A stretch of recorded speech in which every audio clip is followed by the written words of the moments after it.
certain nombre de choses. Je crois qu'aujourd'hui, Kwasi Jonathan a abordé, on pourrait le dire, les aspects concernant les questions de cherté de la vie.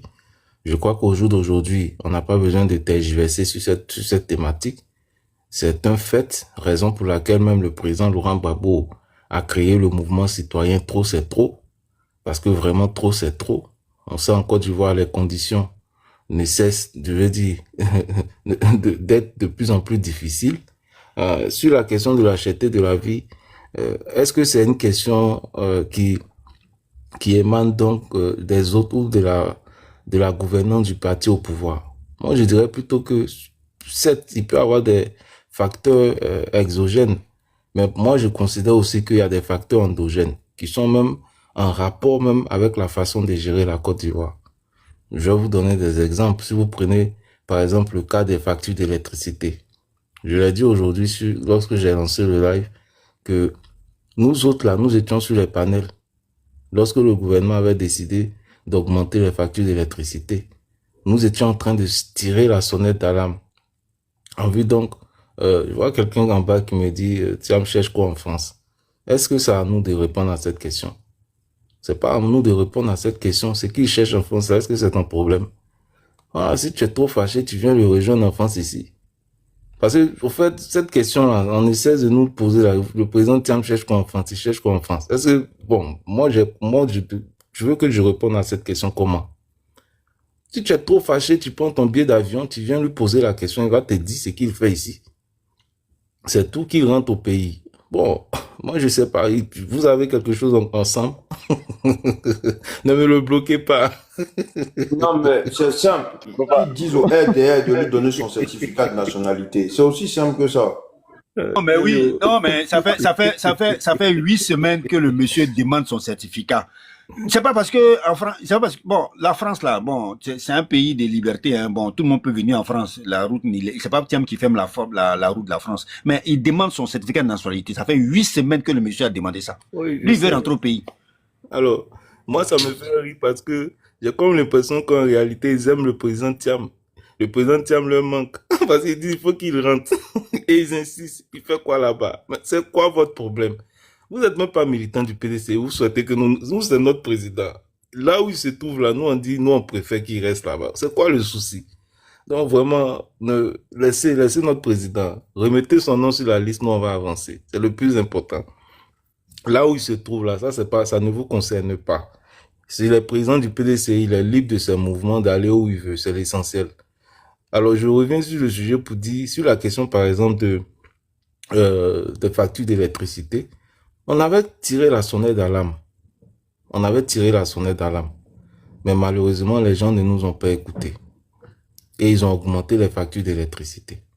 Pourtant, il y avait des moyens pour trouver des solutions alternatives. Moi, très souvent, je donne l'exemple à cette question de rationalisation fiscale. Ce programme qui n'a pas été mis en œuvre, qui aurait pu dégager des fonds pour pouvoir justement régler la question de la dette. Mais cela n'a pas été fait. Donc voilà vraiment ce que je tenais à dire concernant donc cette question de cherté de la vie. Je ne vais pas être long, mais au jour d'aujourd'hui, on sait tous, on conçoit tous que la situation est difficile et que les Ivoiriens ont soif de changement. Et ça, c'est une réalité. Nous tous là, nous avons soif de changement. Le président Ouattara, il a fait son temps. Aujourd'hui, il est temps pour lui donc de céder la place à quelqu'un d'une nouvelle génération. Voilà, le temps du président Ouattara est terminé. Il a fait déjà 3 mandats. Le quatrième mandat, là, on ne peut pas l'accepter. Le président Gbagbo l'a dit récemment à son meeting. Voilà, c'est illégal. C'est anticonstitutionnel. On nous avait parlé de la mort du président Amadou Gon comme motif. Mais aujourd'hui, là, est-ce que le président Amadou Gon est encore là ou pour justifier donc un quatrième mandat? Donc, c'est au RAGP de trouver une alternative, un plan B. Sinon, nous, au PDC, on n'a pas de plan B. Le plan qui demeure, c'est le président Titan, mais ça ne va pas changer. Donc, JJK, aujourd'hui, là, je suis pas loin. Hein. Voilà, je Bon, suis vraiment je assez voulais loin. t'arracher des mots concernant des situations, s'il faut le dire ainsi. C'est par rapport, tu sais, tout dernièrement, là, ils avaient parlé de 14 milliards pour un château d'eau. On n'a même Oui. pas fini de déchiffrer ces chiffres-là, où c'est rentré, comment c'est rentré. On nous envoie dans une histoire de pharmacie qui veut donner aux étrangers. Bon, à peine on est rentré dans ce sujet-là, on nous envoie encore dans l'affaire de notre eau qu'ils sont en train de vendre. Bon, nous, on ne comprend pas. Tu peux essayer de nous situer un peu là où les gens là veulent nous emmener. Alors, sur la question de château d'eau, hein, de l'eau là, le château d'eau qui a été réalisé à Bobo, il faut savoir que c'est un programme de 3 châteaux d'eau, donc financé par l'Espagne, par le biais d'une, on va dire, reconversion de dette. Donc, la Côte d'Ivoire doit de l'argent à l'Espagne. Donc, quand on rembourse cet argent, l'Espagne utilise cet argent-là en vue de financer des projets de développement. Un peu comme le C2D, le contrat de désendettement que nous avons avec la France, qui actuellement est évalué à près de 1900 milliards, voire 2000 milliards. Donc, voilà un peu. Donc, concernant ces projets-là, il faut dire que cela visait donc la construction de châteaux d'eau d'une capacité de quand même près de 5000 mètres cubes d'eau. Donc vraiment, c'est quelque chose d'énorme sur les 3 projets, ce qui permet donc de pouvoir alimenter près de 850 000 personnes dans la population. Voilà, donc il faut dire qu'on a été tous surpris du montant qui a été, je vais dire, indiqué, c'est-à-dire 14 milliards pour un château d'eau. Nous, on a trouvé que c'était quand même assez énorme.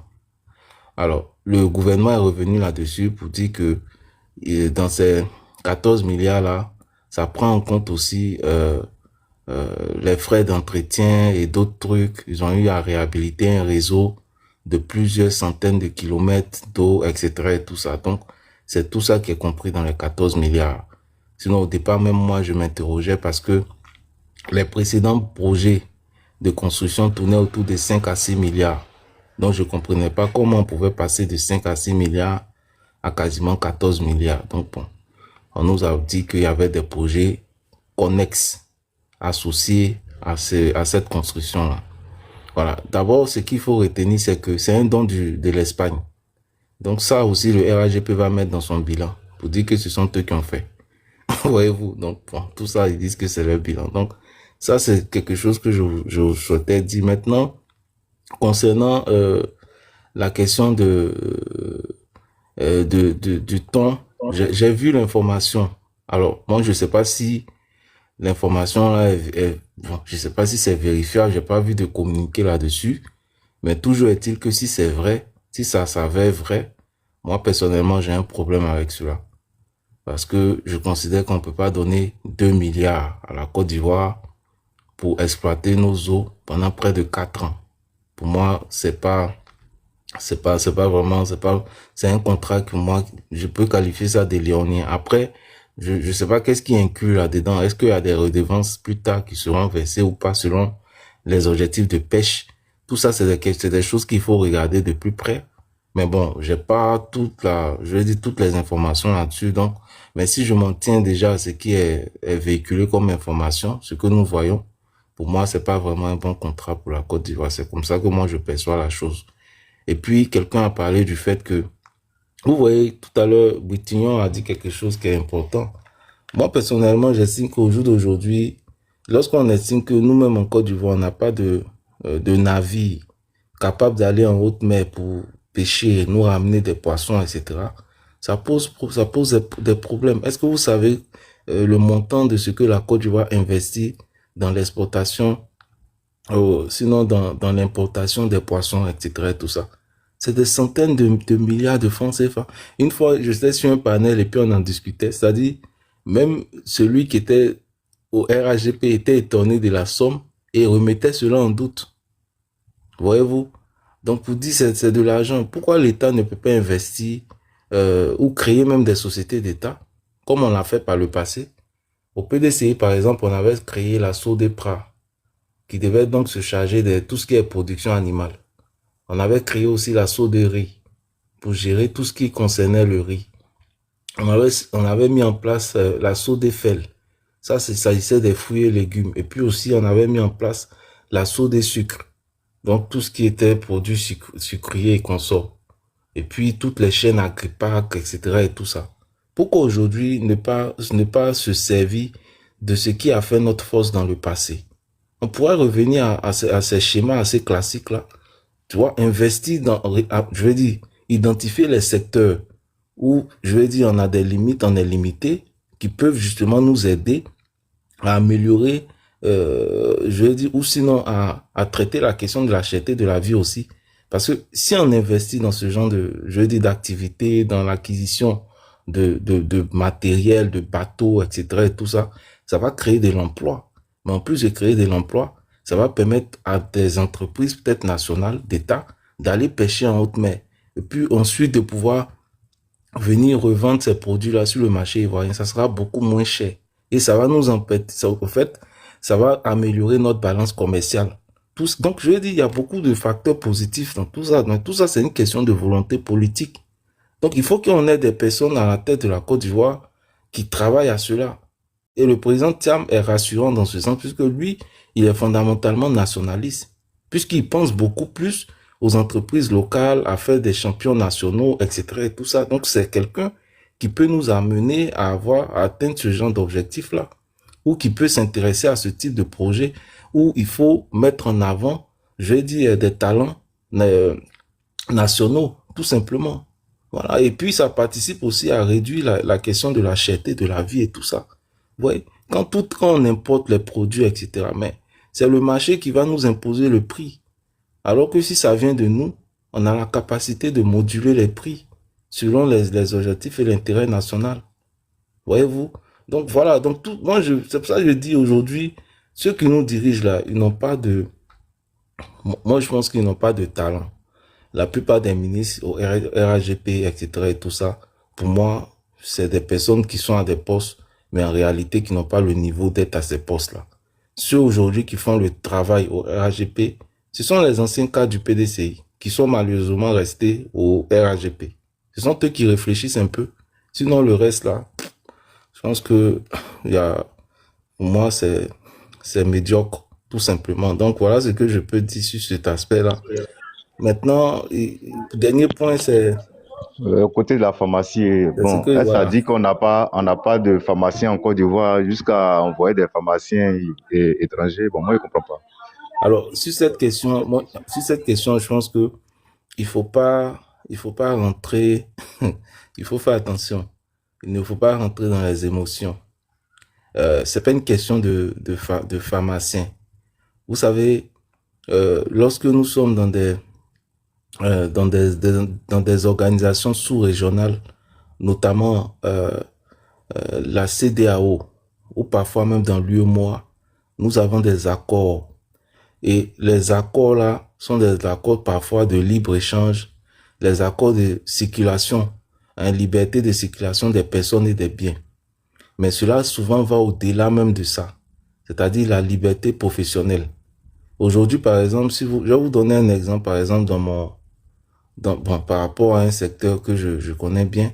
Par exemple, si vous prenez les avocats en Côte d'Ivoire, en raison donc du dispositif dont je suis en train de parler, un avocat ivoirien, par exemple, a toute la latitude d'aller s'installer dans tous les pays de l'UEMOA.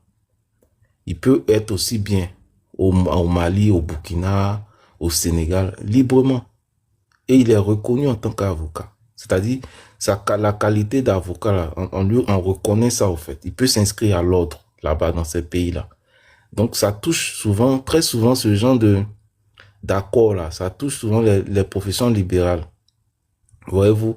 Et les médecins, on peut qualifier qu'un médecin peut justement s'inscrire dans ce type de profession, la profession libérale, les avocats, les pharmaciens, etc. Donc c'est comme ça qu'il faut comprendre la chose. Voilà, c'est vraiment permettre. Je pense même que peut-être même que cette démarche-là a été trop tardive. Si je m'en tiens aux tests au fait, si je m'en tiens aux différents tests au fait, la réglementation au niveau de l'UEMOA concernant ces libertés-là, il faut pas qu'il y ait d'entrave. Hein, c'est le principe. Il n'y a pas qu'en Côte d'Ivoire que ça se passe comme ça. Si vous prenez les tests de l'Union européenne, ça je connais très bien. et ça je connais très bien, vous allez constater que ça existe aussi au niveau de l'Union européenne. C'est-à-dire, vous avez déjà, bon, la formation même que je fais, vous allez constater qu'il y a des Allemands, il y a des Espagnols, il y a toutes les nationalités. Tu vois, ils ont la liberté, dès qu'ils finissent, de s'installer en France et d'exercer et être reconnus selon le titre qu'ils ont. Voilà. Donc, et ça, c'est partout, c'est des règles, c'est des réglementations. C'est quand vous êtes dans une communauté, je vais dire, il y a une certaine liberté qui accompagne surtout les professions libérales. Donc ça, c'est vraiment quelque chose qu'il faut comprendre. Sinon, c'est pas que nous n'avons pas de pharmaciens, etc. Maintenant, c'est à l'État aussi de créer les conditions pour que, maintenant, est-ce que cette décision-là, c'est vrai que nous autres, bon, je vois beaucoup de personnes qui critiquent cette décision, mais est-ce que l'ordre des pharmaciens, même en Côte d'Ivoire, s'est prononcé et a critiqué cela? Vous avez constaté que même l'ordre des pharmaciens n'a même pas, je vais dire, c'est pas prononcé sur la question. Ça veut dire que peut-être que ça les arrange.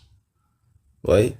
Il y a si vous avez remarqué, il y a de cela quelques jours, il y a un cabinet d'avocats, d'ailleurs, qui s'appelle Tiam, hein, les gens en ont fait la publicité, qui s'est installé en Côte d'Ivoire, ou qui avait une velléité de s'installer en Côte d'Ivoire. Et vous avez vu l'ordre des avocats sortir pour dire que, au fait, ça ne répond pas. Au fait, ils sont pas, je crois que c'est une société guinéenne. Or, les conventions là, il faut être, je sais pas si c'est Guinée ou c'est d'où là, mais il faut être dans la CEDEAO ou bien soit dans l'UEMOA. Il y a une liberté. Mais sauf que celui qui a créé, je crois, cette structure-là n'est pas membre d'un pays, un État de l'UEMOA ou de la CEDEAO, un truc de ce genre. Donc, l'ordre des avocats a fait une déclaration officielle pour contester cela. Mais vous avez vu que la décision qui a été prise là, il n'y a pas eu de contestation. Voilà, moi je pense pas que ça puisse créer vraiment un problème. Moi personnellement, c'est ma position. Maintenant, après, chacun, j'ai vu même en bas, je vois Amewala qui dit lui, il n'est pas d'accord. Bon. Voyez-vous? Pourtant, moi j'ai demandé à ce qui monte, hein, mais bon. Voilà. Voyez-vous, après, sur la question, je ne sais pas, mais pour moi, c'est pas problématique. Vraiment, merci beaucoup, Ça Kevin. fait partie Mais je de sais ça, pas. c'est les questions d'intégration sous-régionale, donc faut prendre ça comme ça. Bon, d'accord. Bon, apparemment, Amewala, ouais, ok, il est monté. Amewala, bonsoir. Bon, il y a Kevin Cham qui dit ne pas être, ouais, ça va bien, qui dit ne pas être d'accord compte tenu de ce qu'il a dit. Bon, vas-y d'abord. Après toi, j'allais revenir un peu sur le doyen Bétignon, s'il pouvait compléter sur ce que Kevin Cham venait de dire. Mais vas-y sur la contradiction du fait que tu as mis non, mais non, tout ça, bon, ça va.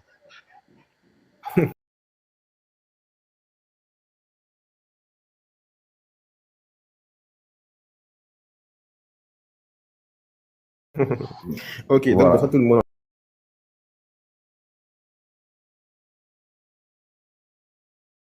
encore.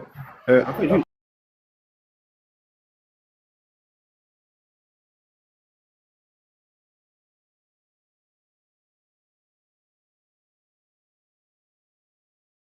une réforme administrative qui permettent la libre circulation des biens des personnes. Quand on regarde l'application, est-ce que la Côte d'Ivoire n'est pas lésée? Est-ce que l'Ivoirien lui-même n'est pas lésé? Quand on regarde ça, c'est-à-dire que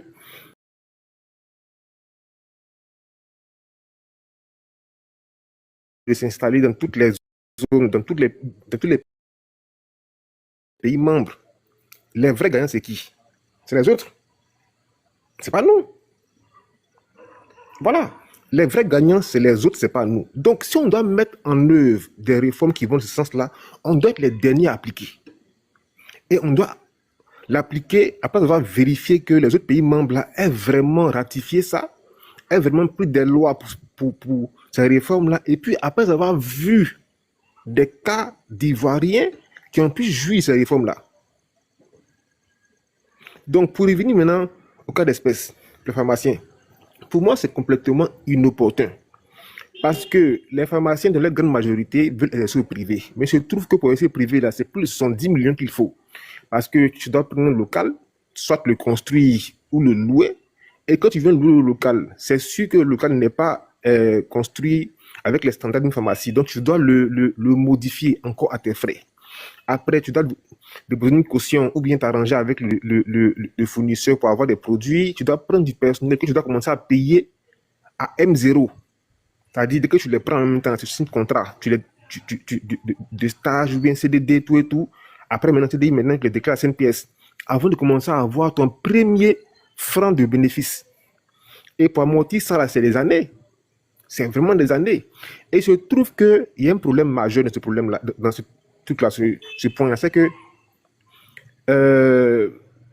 une pharmacie ne peut pas être construite ou bien ne peut pas avoir des pharmacies qui sont collées, mitoyennes. C'est impossible. Parce que la réglementation demande que les deux pharmacies soient éloignées l'une de l'autre. La distance, j'ai un peu oublié. Je pense que c'est 10 km, 15 km. Un truc comme ça, j'ai un peu oublié. Ça doit être 2 Bon, kilos. j'ai oublié. Voilà, j'ai vraiment oublié. Et encore, il y a aussi que une pharmacie ne doit pas être implantée à proximité d'un établissement de santé publique. Donc, si un hôpital qui est là, à un point A, dans tout le rayon, là, il ne doit pas avoir de pharmacie privée. Donc, ça fait que notre territoire, là, il n'est pas extensible. Donc, ça sous-entend que Voilà, le nom de- c'est pas respecté ici. Hein. On se même en face du CHU de Yopougon, la pharmacie Saint-Clément. Oui, mais là, il y a un problème. Il y a un problème.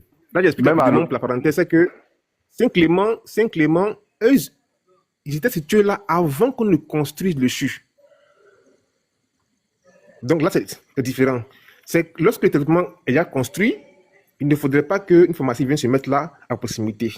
Mais si l'hôpital vient être construite près d'une pharmacie, là, il n'y a pas de problème.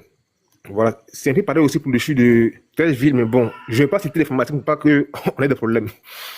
Donc, le territoire ivoirien n'est pas extensible. Et quand on regarde ces réglementations, ça veut dire que le nombre de pharmacies que la Côte d'Ivoire peut accueillir là, c'est forcément limité. Même si on réduit la distance minimale qu'une pharmacie doit avoir l'une de l'autre, même si on réduit la distance minimale qu'il faut respecter entre un hôpital public et une pharmacie, on va toujours être d'un nombre restreint de pharmacies privées. Et aujourd'hui, c'est l'ordre des pharmaciens qui désigne le lieu où une pharmacie privée va être construite. Donc, les pharmaciens privés, plusieurs qui sont au public, ils font des économies, tout et tout. Après, maintenant, ils prennent un prêt, ils démissionnent et ils vont déposer un dossier maintenant à l'ordre des pharmaciens afin d'avoir l'autorisation de faire une pharmacie. Et c'est là les pharmaciens maintenant, ils établissent l'ordre de préséance, c'est-à-dire l'ordre, c'est pas ordre d'arrivée. Et le premier sur la liste, eux-mêmes, ils vont chercher dans le pays, dans toutes les villes du pays, des zones où le commerce est assez développé, tout et tout, où la pharmacie peut être viable. Mais ça, c'est vraiment à l'appréciation. Donc, peut te dire que Zokou, on te donne un coin, par exemple, à Logoualé, par exemple, tu y vas, tu regardes, tu dis, ah, c'est pas bon.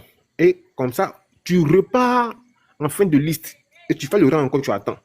Donc, quand on permet aux étrangers de venir en Côte d'Ivoire pour pouvoir exercer la profession libérale de pharmacien, c'est un danger pour la Côte d'Ivoire, de la mesure où les Ivoiriens qui sont là, même là, ils ont plusieurs, ils sont plusieurs à vouloir avoir des pharmacies privées. Mais s'ils ne le font pas, c'est parce qu'ils n'ont pas encore les moyens. Donc, s'il y a déficit là, il faut d'abord privilégier les locaux. Il faut que l'État permette que les pharmaciens puissent avoir accès à des prêts qui sont remboursables sur une période plus longue.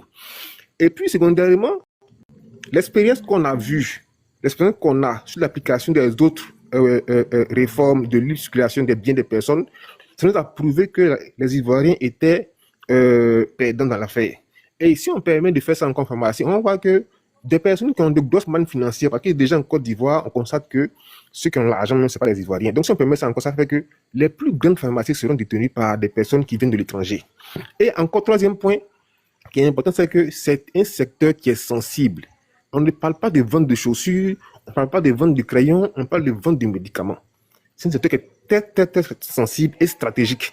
On ne peut pas laisser ces secteurs-là dans les mains de tout venant, puis même de l'étranger. Ce n'est pas possible. Il faut que ce soit réglementé et il faut que les Ivoiriens puissent comprendre que ce n'est pas notre avantage. Maintenant, pour la réaction des pharmaciens, chers frères, les l'organisation ordinale de la Côte d'Ivoire, il faut comprendre, pour ce qui est de la santé, pharmaciens et puis médecins, sont des structures créées par l'État de Côte d'Ivoire pour veiller à ce que les différents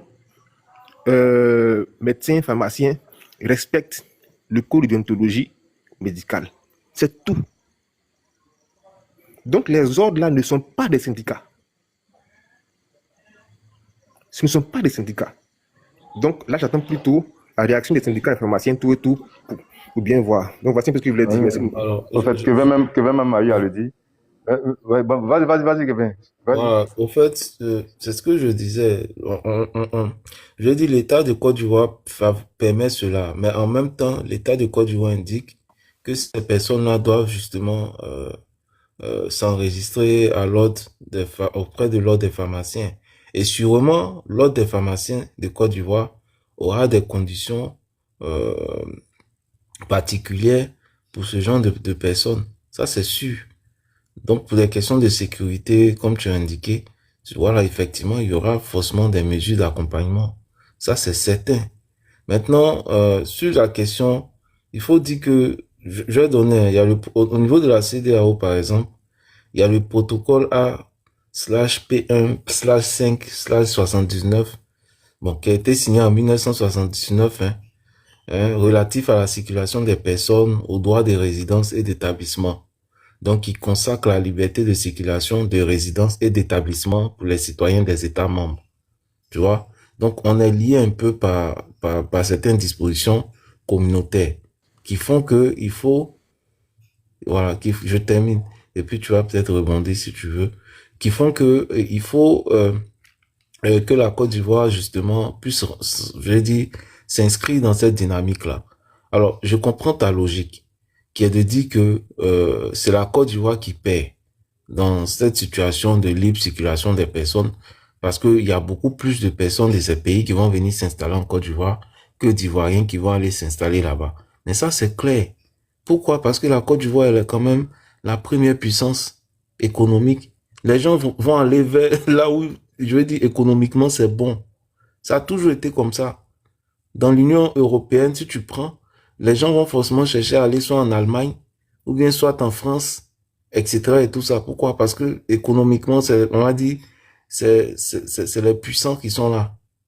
Parce que je suppose que aujourd'hui, le Royaume-Uni n'est plus dans l'Union européenne. Donc, aujourd'hui, c'est l'Allemagne et la France.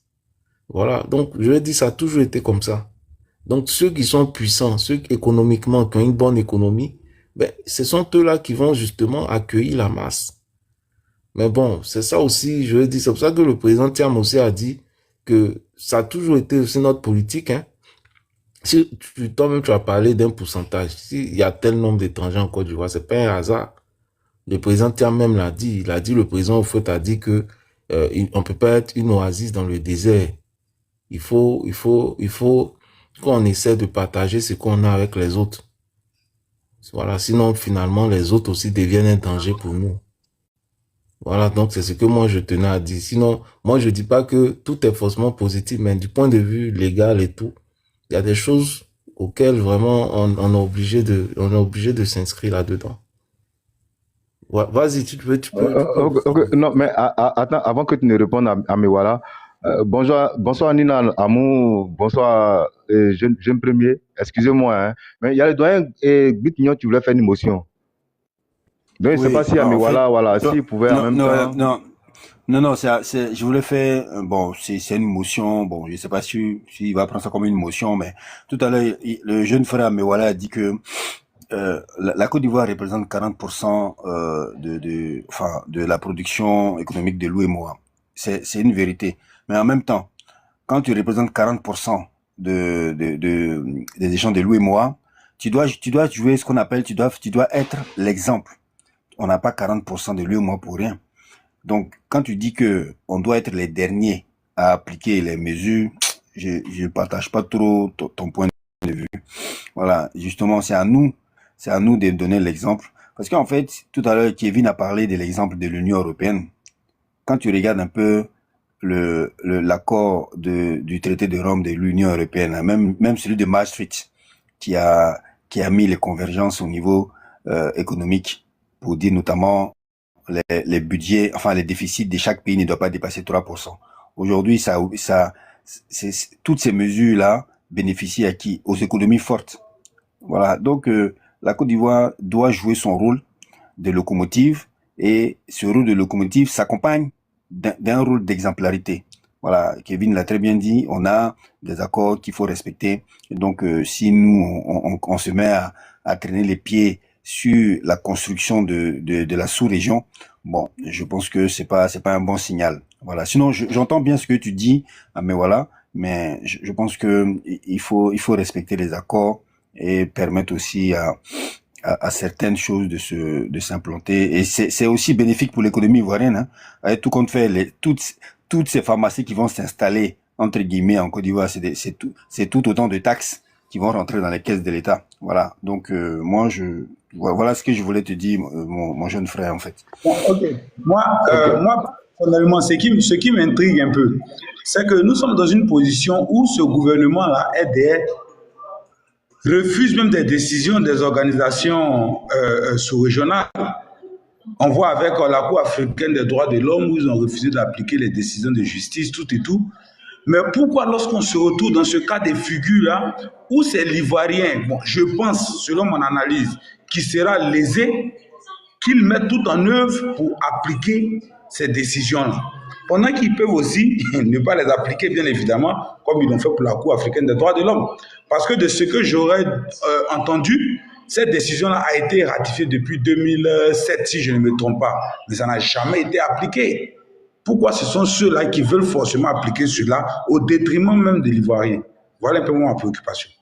Comment je dis ça? Permets que je dise un mot par rapport. Il faut faire attention. Jijika, excuse-moi, il faut faire attention. Au fait, quand on parle de Cour africaine, ça c'est au niveau de l'Union africaine. Hein, c'est au niveau de l'Union africaine. Alors que ce dont nous parlons là, c'est vraiment au niveau communautaire. Alors, les rapports que nous avons avec l'Union africaine sont des rapports qui sont différents des rapports que nous avons avec les pays de la CEDEAO ou les pays de l'UEMOA. Parce que quand on parle de CEDEAO ou bien UEMOA, on parle d'intégration. Intégration économique, mais aussi intégration des peuples. C'est-à-dire, l'objectif final même là, hein, peut-être c'est d'évoluer même vers quelque chose qui va peut-être ressembler plus tard à un pays même, je vais dire à un pays un peu comme à un État fédéral, etc. C'est-à-dire au fur et à mesure que l'intégration va se faire, c'est d'aboutir vraiment à ce prototype-là. C'est-à-dire la création même d'un État fédéral. C'est ça l'objectif final. Donc il ne faut pas perdre de vue cela. Donc il faut déjà, c'est-à-dire quand tu prends par exemple ce principe qui parle de liberté de circulation, de résidence, d'établissement, c'est une façon de mélanger les peuples. C'est une façon de mélanger les peuples, de sorte à ce que quand nous allons arriver in fine à la question de peut-être la création d'un État fédéral ou etc. et tout ça, mais en ce moment-là, il n'y aura pas de problème. C'est-à-dire, on va être tellement mélangé que ça va pas poser de problème. Vous voyez? Donc c'est pour ça que pour la construction de l'idéologie en quelque sorte, on crée les conditions pour mélanger les populations. Donc, on met en place cette question de liberté de circulation, on met en place cette question de liberté de résidence, on met en place cette liberté d'établissement, on suspend tout ce qui est entrave à ces libertés-là, notamment les questions de visa, etc. et tout ça. Voilà. Donc, c'est différent du cadre Union africaine, qui n'a absolument rien à voir avec ce que nous prenons au niveau communautaire. Voilà ce que je voulais préciser d'entrée de jeu. Je vois Améloa qui lève ta... Il y a Jijika aussi qui voulait parler. Non, en fait, c'était pour voir si Amewala voulait rebondir compte tenu de ce que tu as eu à dire tout à l'heure, pas tout à l'heure, avant que Bitinion ne prenne la parole. Donc, c'était pour voir si vous voulez rebondir dessus. Oui, je vais rebondir. Ok, vas-y. Ok, j'ai bien compris ce que tu veux dire. Hein. Et Bitinion, quand tu dis que la Côte d'Ivoire doit jouer son rôle de leader, tout et tout, là, on n'a aucun rôle à jouer. Ce rôle de leader, là, il faut vraiment qu'on puisse l'oublier un peu souvent et qu'on pense d'abord aux Ivoiriens. Tu as dit aussi que c'est une décision qui va avoir un impact positif pour l'économie ivoirienne. Mais justement, l'économie ivoirienne déjà en Côte d'Ivoire en 2025, là, ça a amélioré, mais ça profite à qui? Donc, quelque part, pensons un développement qui soit au profit des Ivoiriens. Voilà. Maintenant, quand Kevin parle de la résolution ou bien la convention de 79 qui fait état de la libre circulation des biens des personnes, tout et tout, la première fois que je suis au Ghana, achetant en voiture, la première fois, à la frontière, ils m'ont demandé, je fais combien de jours? J'ai dit un jour, que je vais juste payer un truc pour revenir. Je suis revenu à 18h30. Ils m'ont dit non, c'est pas la peine. Je ne vais pas traverser la frontière à partir de 18h. J'ai dit ok. Donc, je suis retourné, payé un hôtel là-bas dans la ville la plus proche. Et puis, passer la nuit là-bas et puis revenu le matin. Le matin, on me dit à 6h, ça ouvre. Donc à 6h, je viens. Ils m'ont fait payer une pénalité. Voilà. Et il y a une vidéo même de Big Douaou même qui a vu hier. Il a dit que en quittant au Bénin pour venir en Côte d'Ivoire, il est parti par le Ghana. Et sur son passeport, ils ont mis dessus 90 jours. C'est-à-dire, il transite juste, puisqu'il venait par voie terrestre. Ils ont mis 90 jours son passeport. Donc, moi, je dis une chose. Quand on voit ces faits-là, puis il y a aussi même, pour pouvoir avoir une puce de téléphone au Ghana, c'est la couleur de la bannière. C'est impossible. Ça veut dire que quand tu es sur le territoire, tu peux appeler, mais pour pouvoir prendre une puce pour appeler encore là, c'est impossible. Pour te dire à quel point ce libre droit de circulation des biens des personnes là est appliqué par les autres pays voisins.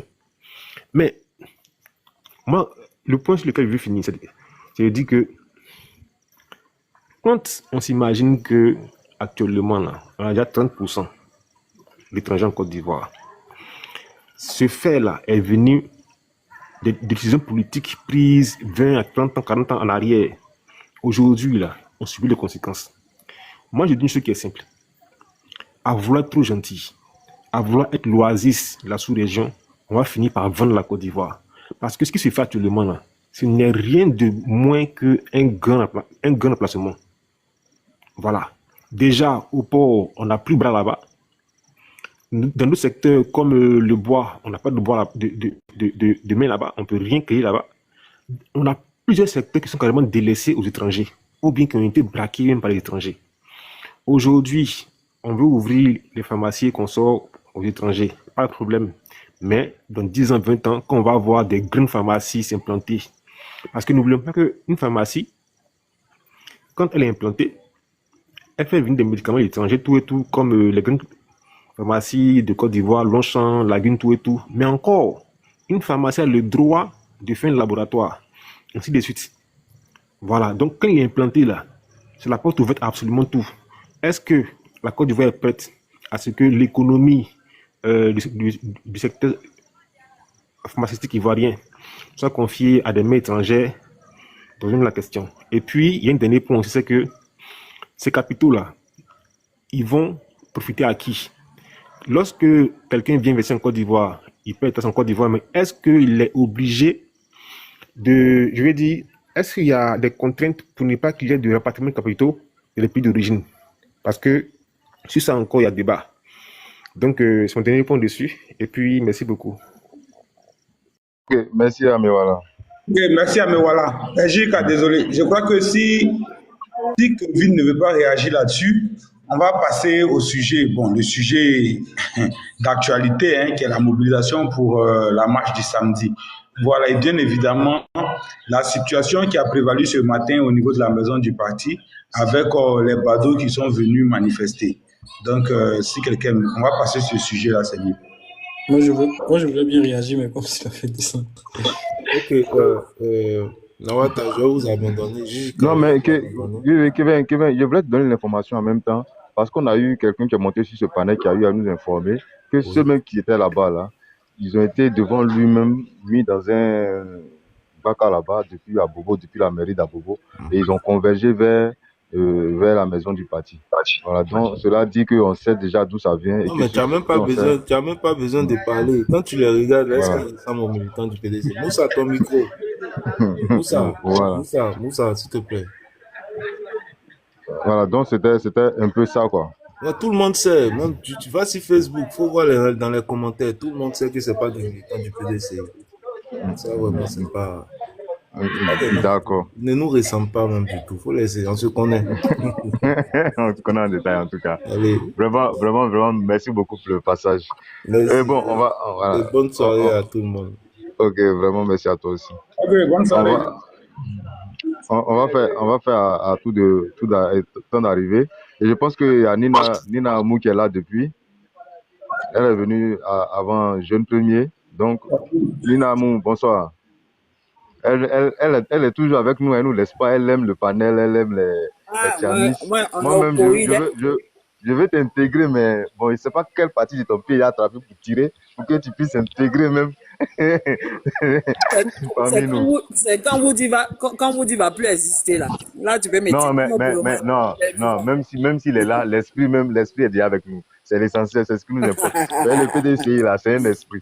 Donc déjà, il a déjà capturé ton esprit. Ça vient, ça va arriver.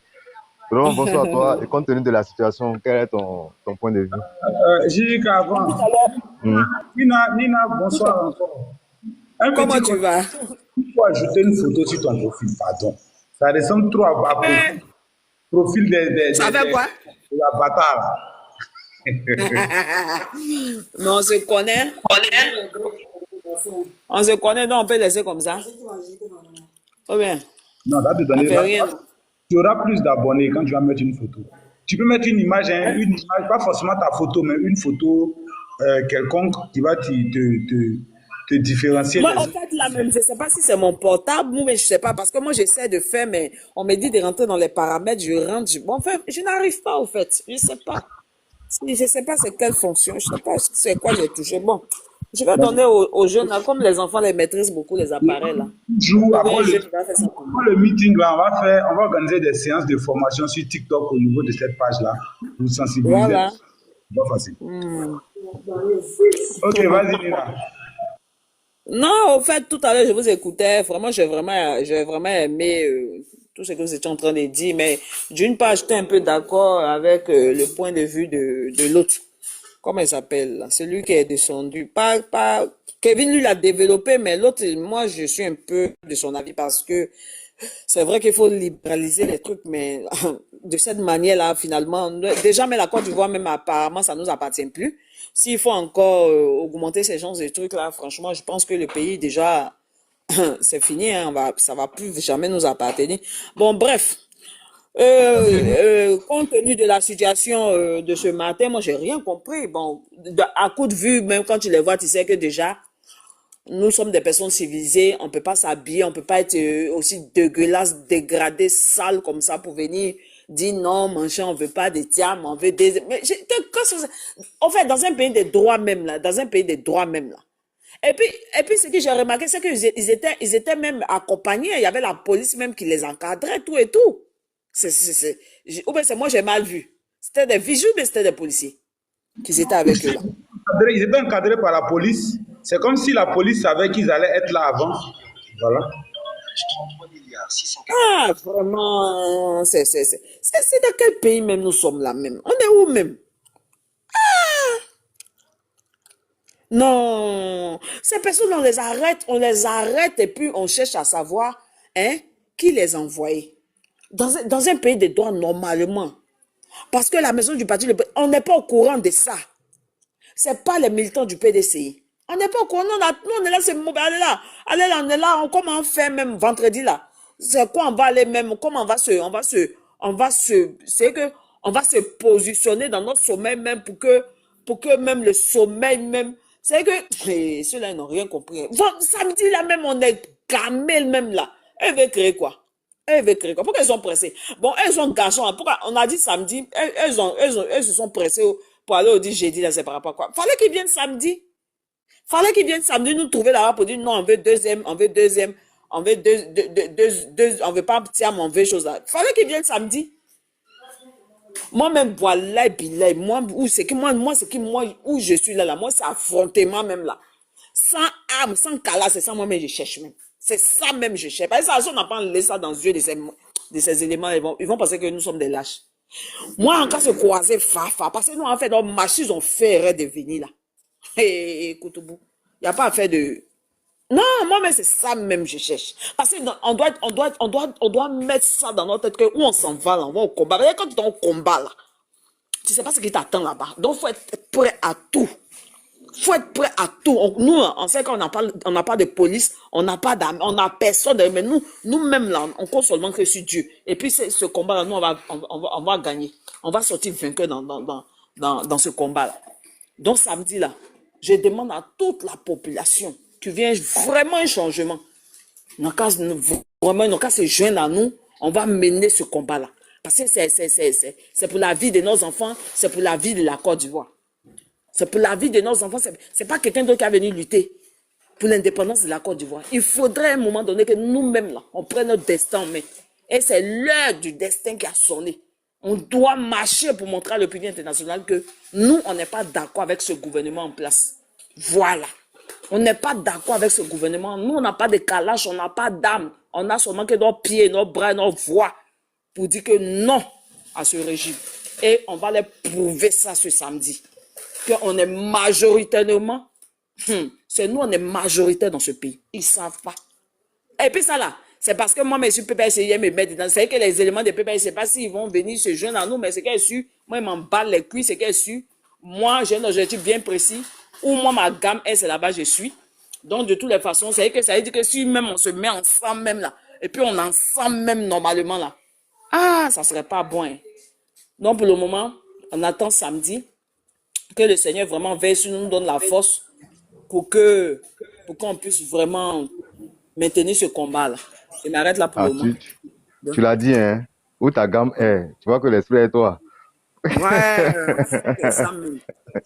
C'est ça même. Ok, vraiment, merci pour ton premier temps de parole. Jeune premier.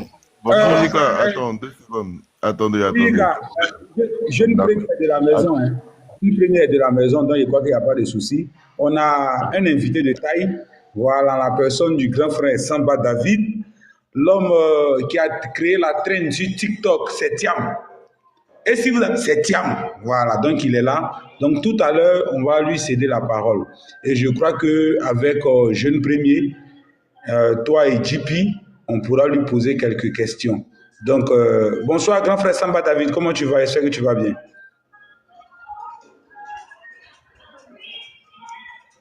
Grand frère Samba David est là. Bonsoir Célio. Ouais, c'est Nawata. Oui, je suis là. Bonsoir. Ok, d'accord. Donc, Nawata, du moins, tu m'entends? Je t'entends très bien, Donc, on va juste prendre... Ok, je vais bien. Nawata, je réponds à votre invitation. Ok. Et voilà, je suis sur ce plateau, en fait, sur le panel. Et il y a également un docteur qui sera là, Chérif qui sera là. Ensemble, nous allons essayer de décortiquer l'actualité. Mais déjà, je peux vous dire que tous les débats qui ont été programmés ce jeudi par les différentes chaînes de télévision et de radio, le RHDP a brillé par son absence.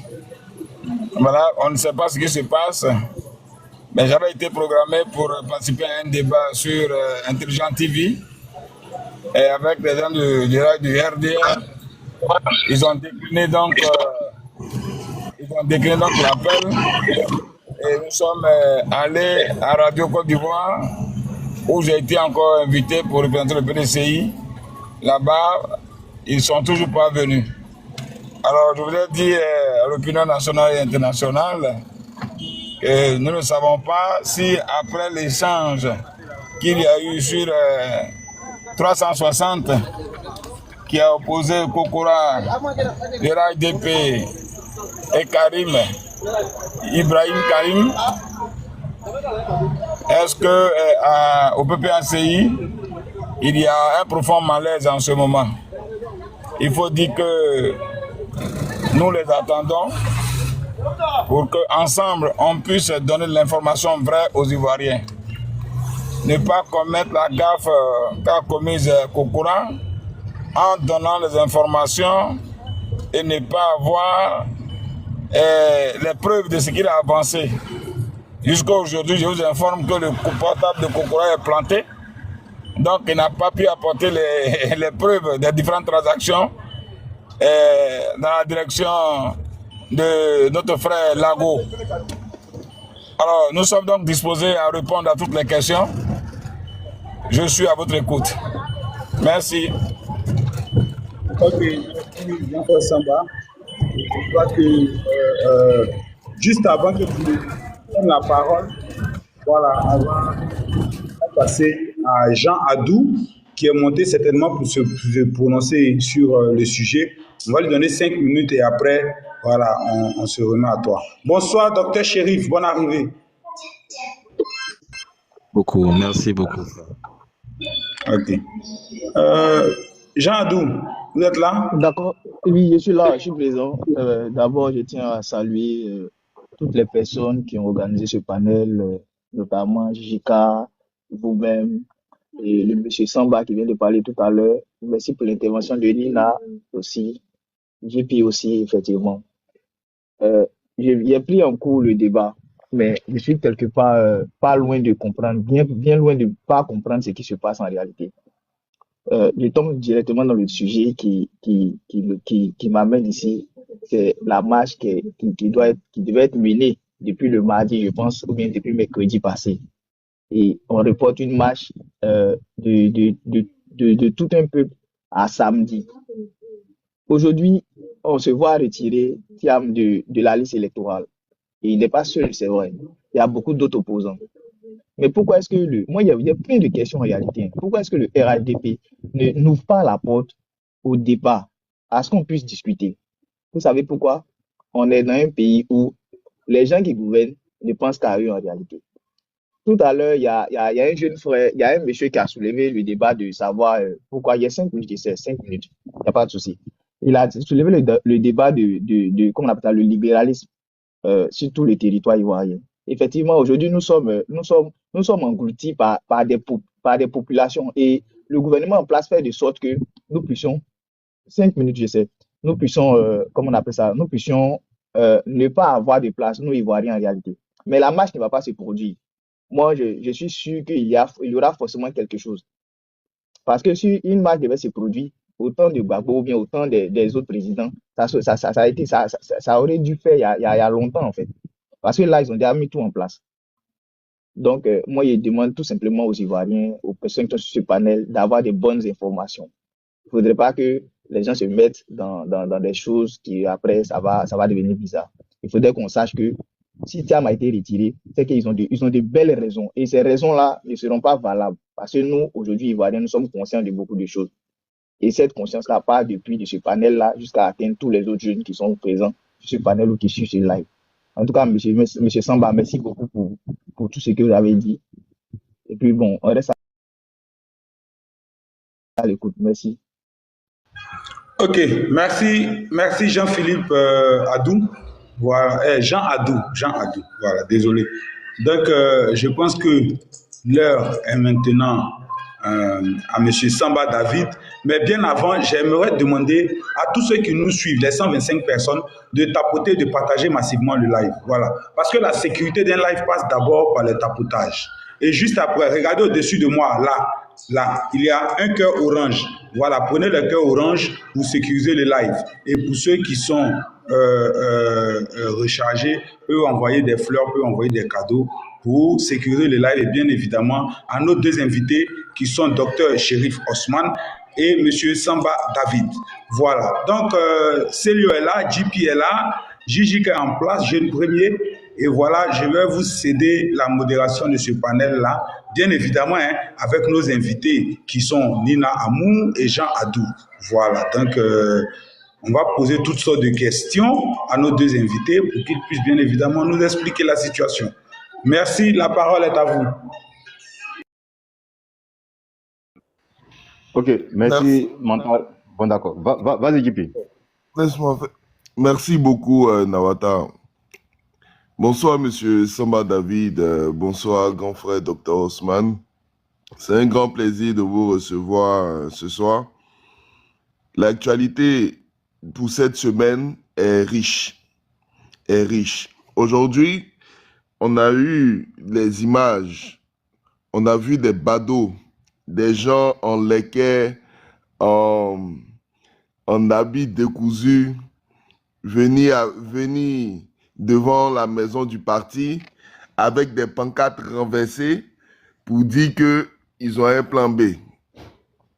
Et chose bizarre, c'est que l'Union africaine a envoyé une mission auprès de l'opposition en Côte d'Ivoire. Et cette mission a rencontré Cap aujourd'hui. Beaucoup se sont posé des questions de savoir est-ce que ce n'est pas une manigance de nos adversaires?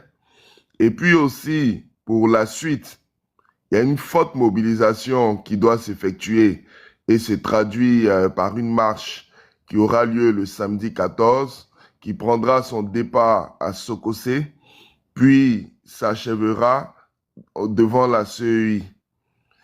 Cette petite désaventure à laquelle nous avons assisté aujourd'hui donne beaucoup d'interrogations sur le fait que la marche pourrait être infiltrée par des badauds qui viendront comme le PDCI pour casser, etc. Donc, ça donne à réfléchir, ça donne à se poser des questions. Donc, par rapport à tous ces éléments-là, Dr Ousmane, quelle serait votre analyse?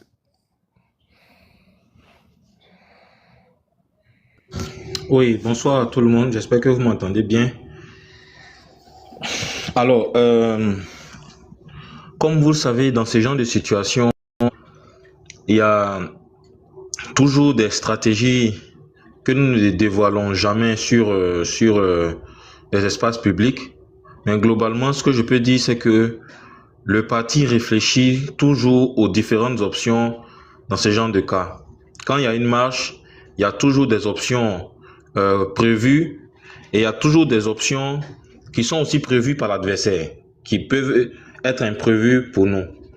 Et on réfléchit toujours à contrer les options aussi imprévues de l'adversaire. Parce qu'aujourd'hui, on veut présenter les partis d'opposition comme des partis qui sont insurrectionnels et que c'est parce que le parti au pouvoir est solide qu'il est toujours en place. À la réalité, si depuis 2011 à aujourd'hui 2025, le RHDP n'a pas fait face à, j'allais dire, à grand chose en termes d'opposition insurrectionnelle, c'est parce qu'à la réalité, l'opposition a toujours quand même été d'une façon ou d'une autre assez non insurrectionnelle. Parce que si les gens voulaient se comporter comme le RDS se comportait quand il était dans l'opposition, le pays serait, comme on le dit, ingouvernable, hein. Parce que brûler des bus, casser des choses dans les rues tous les jours, quand vous le faites, même si c'est 2-5 personnes qui le font, même si c'est 15 personnes qui le font, mais qui le font régulièrement, le pays devient toujours crispé, toujours tendu. Donc, on prévoit qu'il y ait des marches pacifiques et que la marche sera pacifique, mais en même temps, on prévoit aussi en arrière certains scénarios, soit venant de la police, soit venant de personnes infiltrées, mais en tout cas, toutes les mesures seront prises justement pour ne pas que cela arrive. Maintenant, ces mesures-là ne peuvent pas être données sur ce genre de panel parce que quand vous donnez les mesures pour contourner, justement, ceux qui entendent ça aussi, ils vont trouver d'autres mesures pour contourner les mesures que vous avez prises. Donc voilà pourquoi on peut pas donner ces mesures-là ici. Mais en tout cas, concernant ce qui s'est passé ce matin à la maison du parti, c'est en même temps le lieu de rappeler aux uns et aux autres que les gens qui viennent manifester normalement devraient tous avoir une carte du parti. C'est-à-dire que c'est le lieu de rappeler que normalement dans une démocratie normale, quand on vient manifester, on vient avec sa carte de membre. Parce que à tout moment, on peut vous demander si vous êtes militant du parti. Il faut que, pour pouvoir revendiquer dans une association, il faut en faire partie. Mais quand on voit le visage, on voit l'accoutrement des personnes qui sont venues revendiquer aujourd'hui, mais tout porte à croire que ces gens n'ont jamais pris des cartes PDCI, parce que nous, au PDCI, on est habitué à un certain type de manifestation, un certain type de personnes Quand on vient pour nos meetings, on est très souvent en tenue PDCI, on est très souvent en tricot, en t-shirt, en chemise PDCI, on est très souvent avec un certain verbatif qui était très différent du verbatif utilisé des gens qui parlent avec du nouchi, qui ont des chapeaux de Nyambro sur leur tête. Tout portait à croire que ces gens-là ne sont pas venus ni au nom du PDCI et n'en font pas partie du parti. Donc, aujourd'hui, on se rend compte que nos adversaires sont passés à un cran supérieur d'aller louer quand on le disait il y a quelque temps que les gens, il y a des badauds qui venaient au siège du parti, les gens ne croyaient pas, mais c'est vrai, il y a des badauds. Des badauds sont pris, ils sont en arrière-plan de beaucoup de choses. Voilà. Mais on va pas ici dire tout ce que l'on sait concernant cette affaire, tous ceux qui les ont envoyés, parce que on a aussi des informations qui se recoupent et on se rend compte, on sait qui envoie qui pour venir manifester. Mais globalement, ce qu'on va dire, c'est que ces manœuvres-là ne vont pas marcher. Le président du parti a aujourd'hui fait unanimité dans le parti. Vous ne pouvez pas, avec une vingtaine de personnes, dizaines de personnes mal habillées qui s'expriment pas bien en français, vous pouvez pas venir bousculer un parti aussi bien organisé et puis un président aussi bien enraciné. C'est pas possible. Voilà, c'est pas possible. Donc, tout ce qu'ils sont en train de faire, c'est juste montrer, leur objectif, c'était juste de montrer à l'Union africaine qu'il y a des gens qui contestent le président Thiam. Mais ça n'a même pas marché parce que vous pensez que les gens de l'Union africaine, quand ils viennent, ils se renseignent pas un peu sur l'écosystème du pays dans lequel ils viennent. Ils savent très bien ce qui se passe au PDCI. Ils savent très bien que vous êtes des personnes qui sont marginales. Quand quelqu'un doit venir manifester, quand nous on fait nos manifestations là, on voit un peu le type de personnes et le nombre de personnes qui viennent. Si la dizaine de personnes viennent crier plan B, eux-mêmes si tu leur donnes le micro, tu leur demandes d'expliquer ce que ça veut dire plan B là, ils ne comprennent, je vous assure qu'ils ne pourront pas expliquer. Au visage de ceux qu'on voit, je serais très étonné si on leur donne un micro, on leur demande d'expliquer ce que signifie réellement le mot plan B. Ils seront incapables même de le dire. Voilà. Donc, faut pas qu'on s'accroche à ça, mais on doit toujours être prévoyant parce que ça augure de certaines manipulations qui vont toujours continuer. Aujourd'hui, leur objectif principal, c'est de mettre un délit sur le président Thiam ou le PDCI-RDA.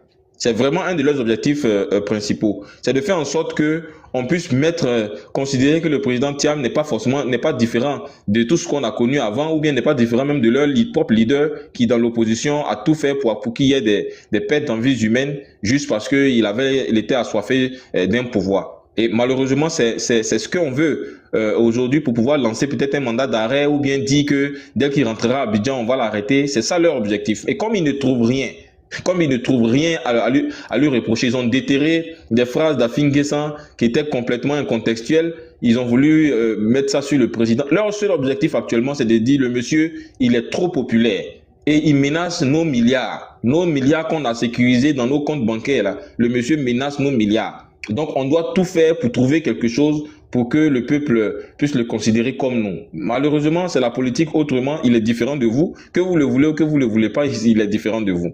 Voilà. Merci. Merci beaucoup, notre cher docteur Osman. Monsieur Samba David, hier, nous avons assisté au discours du président Tidjane Thiam où il a abreuvé la soif de certains d'entre nous de l'entendre. Et on a entendu un président qui est continuellement en campagne, et surtout très combatif. Pour vous qui avez certainement écouté le président Tidjane Thiam s'adresser à la nation, qu'est-ce que nous pouvons en retenir selon votre regard? Ok, merci de me donner la parole. Je salue tous les palénistes. Je salue mon cher frère, Dr Chérif. Le discours du président et l'allure avec laquelle il s'est présenté au public montrent déjà combien de fois il est à son aise quand il parle de la situation ivoirienne et de sa situation à lui. Ce qui nous aurait étonné, c'est le silence et l'inaction du parti au pouvoir face à la candidature du président Cheikh Tidiane Thiam. Ça nous aurait étonné. Mais si aujourd'hui, il s'agit de partout et ils veulent forcément lui faire ombrage, c'est parce qu'ils savent qui il représente, qu'est-ce qu'il pèse et ce qu'il est capable de faire. C'est donc fort de cela, nous militants de PDCI qui avons de façon délibérée, volontaire, décidé de nous battre à ses côtés, nous devons être fiers de celui que nous avons choisi. Son discours a, si vous voulez, égrené la situation sociopolitique de notre pays. Ce qui prouve qu'il est plus enraciné que ceux qui l'ont traité de candidat hors sol. Voilà, parce que ces candidats, ceux qui l'ont traité de candidat hors sol, ont titubé face aux journalistes ici en Côte d'Ivoire sur des plateaux de télé. Mais lui, depuis sa position, il connaît plus la Côte d'Ivoire et il pense, il vit le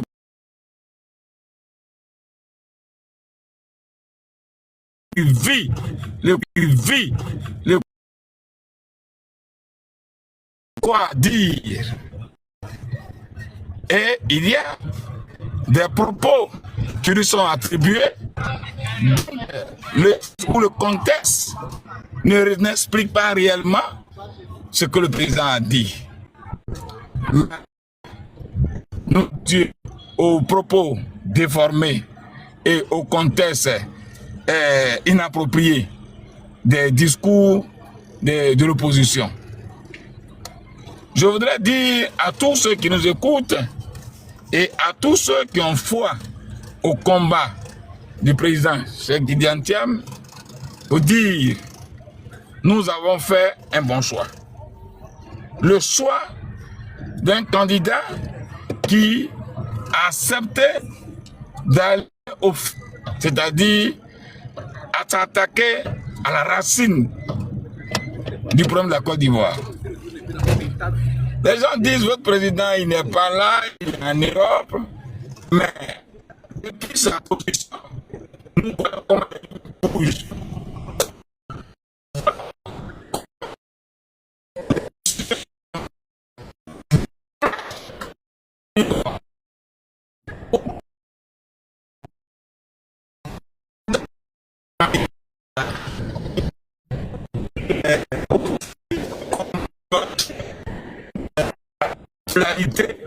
Ne peut que grimper. Nous sommes fiers du discours qu'il tient et nous, ces lieutenants, nous sommes ici en base arrière pour défendre le parti avec la dernière énergie et nous allons nous battre avec les moyens légaux, constitutionnels, afin que la justice soit rétablie. Je viendrai un jour sur ce panel vous expliquer d'où est partie l'affaire Alassane Ouattara. D'où est partie l'affaire Alassane Ouattara. Aujourd'hui, je vous informe que en 99, quand le RDA a dévalué au Congrès et qu'ils ont proposé M. Ouattara comme les leaders, le ministre en charge des partis politiques d'alors a dit « Montrez-moi les dossiers de M. Ouattara » parce que en 95, il était déclaré non éligible pour avoir utilisé la nationalité burkinabé. Et quand ils ont amené le dossier, le ministre d'alors leur a dit « Vous n'allez pas aller ici avec lui puisque pour être président du parti politique, il faut être ivoirien. » Ils n'ont pas attendu que le Congrès ait désigné ou élu M. Ouattara pour que l'administration en fasse un problème. Ils ont prévenu les cadres du RDR pour dire avec lui là, il aura tel problème. Pour dire quoi? Pour dire que le FDCI a géré toujours avec transparence. Mais à leur tour, ils ont, d'après eux, exhumé une loi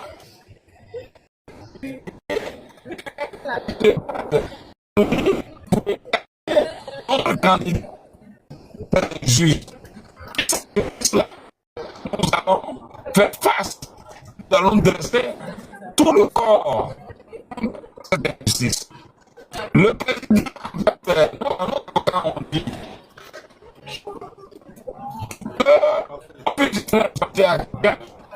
c'est l'heure du judiciaire, mais c'est l'heure à une décision de justice. Pour dire que nous sommes d'accord, parce que le président saisit le comité et ça déclare au Brésil.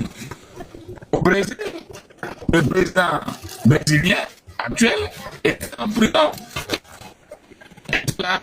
Il a saisi Monsieur Samba, l'ONU. Monsieur Samba, Et enfin posé. Monsieur Samba, On a été douté et ils ont dit. on ne vous reçoit pas bien.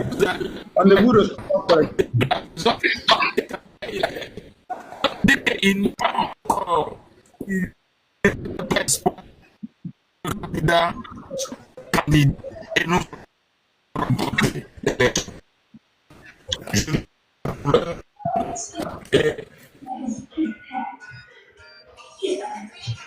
Voilà, je crois qu'on a des... Djibi, vas-y Djibi.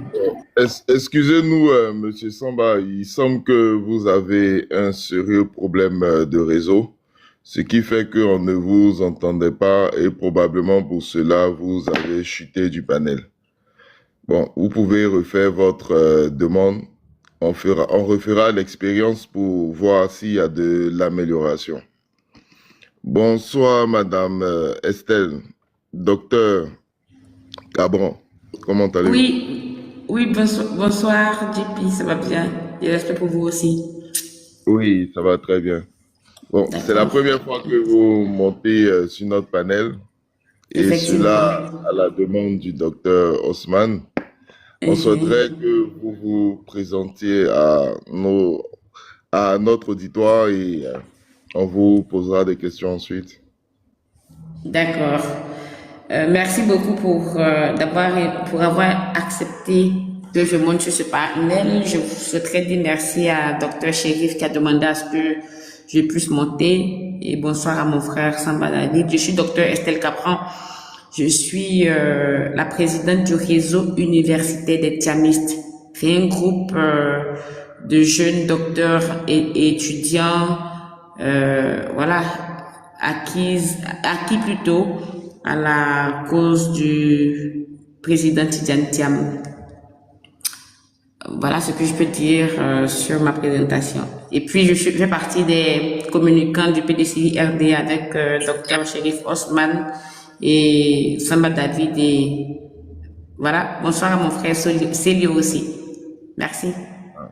Merci, Dr Cabran. En tout cas, c'est très intéressant ce réseau-là parce que le milieu universitaire est une grande source de mobilisation et on espère que vous allez marquer de votre présence à la manifestation du 14. Vous avez écouté le discours du président Tidjane Thiam. Qu'est-ce que vous pouvez en dire sur cette adresse à la nation? Ok, en tout cas, merci beaucoup. Oui, en écoutant le président Tidjane Thiam, on a vu un leader éclairé qui pense à sa population quand il parlait de la jeune fille, la fille du syndicaliste de l'enseignement primaire qui avait été arrêtée de façon arbitraire et scandaleuse.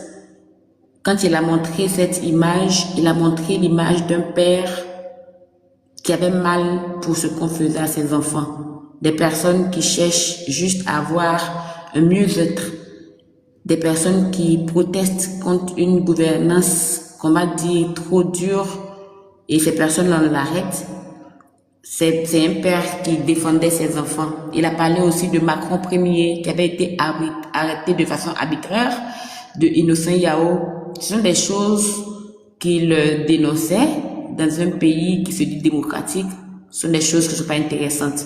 Mais je vais aller outre et chercher à déconstruire le discours que les uns et les autres ont aujourd'hui de ce qu'il a dit relativement à la non-ingérence, à sa non-ingérence dans le conseil de discipline du PDCI-RDA. Vous savez, moi, en écoutant le président, je n'ai pas vu un président qui blâmait le conseil de discipline. C'est un président qui montrait le visage, bien qui témoignait d'une gouvernance moderne, d'un leadership moderne, démocratique, au service de la Côte d'Ivoire. Quand il dit que lui, il ne s'ingère pas dans la gestion du conseil de discipline, c'est qu'il laisse carte blanche à ce conseil de discipline que lui-même il a nommé. Il a nommé les membres, mais il ne leur demande pas de faire forcément ce qu'il veut. C'est ce type de leader-là qu'aujourd'hui on recherche. Contrairement donc à la gouvernance opaque, autocratique de ceux qui sont au pouvoir, notre gouverneur, notre président, c'est un président qui a fait le tour du monde, qui a gouverné les grandes entreprises mondiales et qui sait que la démocratie est la mère du développement. C'est ce président-là que moi j'ai vu. Merci beaucoup. Et puis aussi, on était dans l'attente, en tout cas un bon nombre d'entre nous, dans l'attente de ce qu'il se prononce. Et qu'est-ce que ça vous a fait de voir un président qui est continuellement en campagne? Parce qu'on a observé qu'il a survolé un bon nombre de sujets, mais aussi il a fait son appel à la mobilisation, à rester mobilisé plutôt. Oui, à rester mobilisé parce que depuis que le président Cheikh Tidiane est arrivé en Côte d'Ivoire, certains lui ont accordé le titre de celui qui est parti depuis 23 ans.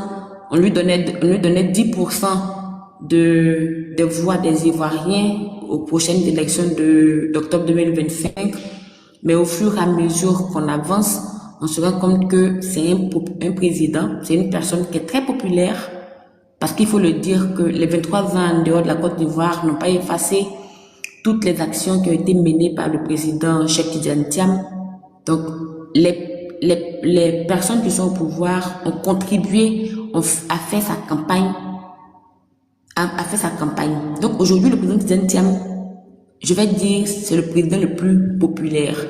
Si on veut parler de crédibilité en termes de candidats au niveau de la Côte d'Ivoire, on peut dire que le président Tidiane Thiam est crédible et il est même plus crédible que tous ceux qui se portent volontaires, qui veulent se porter candidates, toutes les personnes qui veulent se porter candidates aux élections. Parce que, comme il a dit, ses mains ne dégoulinent pas du sang des Ivoiriens. Les autres ont participé à toutes les crises, mais lui, il était absent. Donc, quand il vient, il est le plus propre. Et il parle des Ivoiriens, il est en campagne, il survole. Parce qu'il ne veut pas mettre en exergue son programme de société. Le programme de société sera publié, sera présenté au moment opportun. Parce que voyez-vous, ceux qui sont en face, ils savent moins réfléchir que mener des actions de violence. Et ils ne savent qu'utiliser ce que les autres ont produit. Donc le président, il survole, il en parle, mais le contenu réel donc de son programme de société sera proposé au moment opportun. Pour le moment, il nous demande de rester en alerte, de rester mobilisés. Et c'est ce que nous faisons parce que nous pensons que c'est le président de la compétence, c'est lui qui peut nous sortir de la situation dans laquelle on se trouve. Donc nous, on reste mobilisés, on va rester engagés jusqu'à ce que son nom soit inscrit sur la liste électorale. Et parce que pour nous, ce sera le meilleur président pour la Côte d'Ivoire. Merci beaucoup. Et puis une dernière question, si vous le voulez bien. C'est que il y a un certain nombre de personnes qui ne comprennent pas l'utilité ou le fait que l'extérieur soit tout aussi important que l'intérieur. Je veux dire, le plan national soit tout aussi important que le plan international dans la bataille dans laquelle nous sommes. Que pouvez-vous dire sur la nécessité de la présence du président Tidjane Thiam à l'extérieur pour pouvoir assurer un Le certain pré- nombre. Oui, le président Tidjane Thiam est à l'extérieur du pays. Vous voyez, en 1994, le président Ouattara est parti de la côte, a créé ce qu'on appelle le Front républicain avec le président Laurent Gbagbo pour contrer le président Bédié. Et quand, dans les années 98-99, il a commencé à vouloir aller à l'encontre du pouvoir de M. Henri Konan Bédié, le président Henri Konan Bédié avait mené des actions et M. Ouattara était à l'extérieur du pays. C'est de l'extérieur du pays qu'il a dit qu'il frappera ce pouvoir et que ce pouvoir tombera comme un fruit mûr. On a vu, en 99, il y a eu un coup d'État. Je ne l'accuse pas ouvertement. Mais on sait ce qui s'est passé. Et donc, si aujourd'hui, M. Tidjane Thiam est à l'extérieur du pays, lui ne dit pas qu'il va frapper ce pouvoir et puis ce pouvoir tomber. Il utilise les moyens légaux qui sont en sa possession. Quand il part et qu'il saisit l'ONU, c'est légal parce que la Côte d'Ivoire a signé la charte africaine, la charte des droits de l'homme de l'ONU. Donc, M. Tidjane Thiam, en allant saisir l'ONU, il est dans ses droits. Il le fait de façon légale. Et puis, vous voyez que le président Tidjane Thiam est à l'extérieur. Mais combien sont les parents ivoiriens qui ont des parents, qui ont des enfants à l'extérieur? Combien sont ces enfants ivoiriens qui ont acquis des nationalités étrangères pour travailler ou pour faire mener telle ou telle action? Combien sont ces enfants-là à qui aujourd'hui on dit ils ne seront plus ivoiriens, ils sont plus ivoiriens parce qu'ils ont acquis notre nationalité? M. Tidjane Thiam, il mène le combat des Ivoiriens qui aujourd'hui sont soumis à un pouvoir autocratique, comme lui-même l'a dit, mais même le combat de ceux qui sont à l'extérieur à qui on veut dénier la nationalité. Donc c'est un combat qui est international. Aujourd'hui, on ne peut pas vivre en autarcie.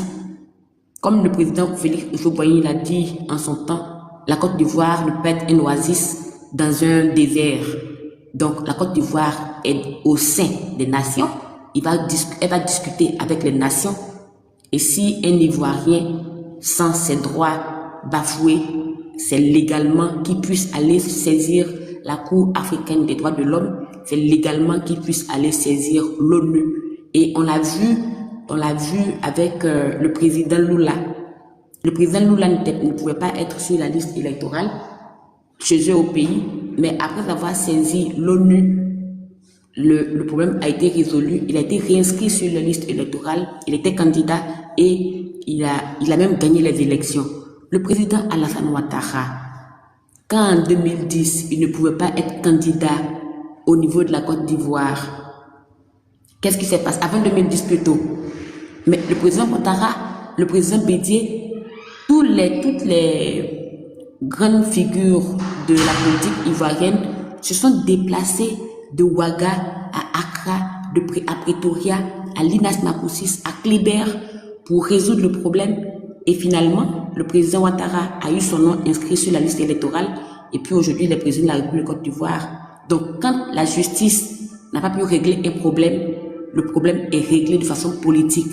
Et je pense que c'est cette façon politique que le président Tidjane Thiam est en train de demander, en train d'utiliser pour rétablir le droit en Côte d'Ivoire. Merci beaucoup, Madame Estelle.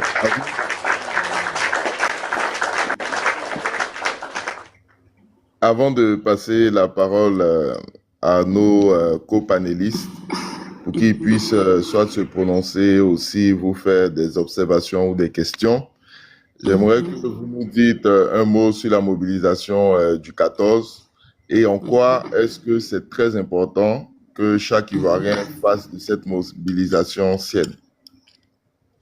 La mobilisation du 14, elle est essentielle. Les marches, les meetings sont des éléments que nous donne la démocratie. La démocratie, comme Abraham Lincoln le disait, c'est le gouvernement du peuple, par le peuple et pour le peuple. Et lorsque les droits des peuples sont bafoués, les marches sont des actions légales pour pouvoir rétablir ces droits. Donc, le PDCI RDA, avec les injustices que vive notre président, a mené des actions, des meetings à Abidjan. Il y a eu le meeting de Yopougon, il y a eu le meeting donc de Port-Boué. À l'intérieur du pays, il y a plusieurs meetings qui se font. Moi, j'étais à Daoukro pour le meeting de Daoukro. Ça a été une très belle initiative. Et le PDCI dit, nous, on va faire une marche sur la CEI. Parce que c'est le président de la CEI, avec ses collaborateurs, qui ont radié le président Cheikh Tidiane Thiam de la liste électorale. Donc, pour moi, cette marche-là, elle est nécessaire. Donc, moi, je demande à tous les Ivoiriens, à tous les jeunes, les femmes, à toutes les personnes qui sont physiquement bien portantes, de se mobiliser comme un seul homme. Nous, on n'a pas d'armes. On ne sait pas tirer. Ce qu'on peut faire, on sait écrire, on sait marcher. Et les mains nues, nous irons revendiquer ce qui est je vais dire. Et ce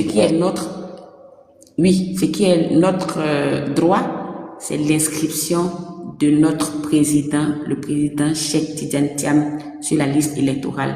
Et en le faisant, on demande aussi à ce que toutes les autres figures de la politique de la Côte d'Ivoire, telles que M. Blé Goudé, Charles, M.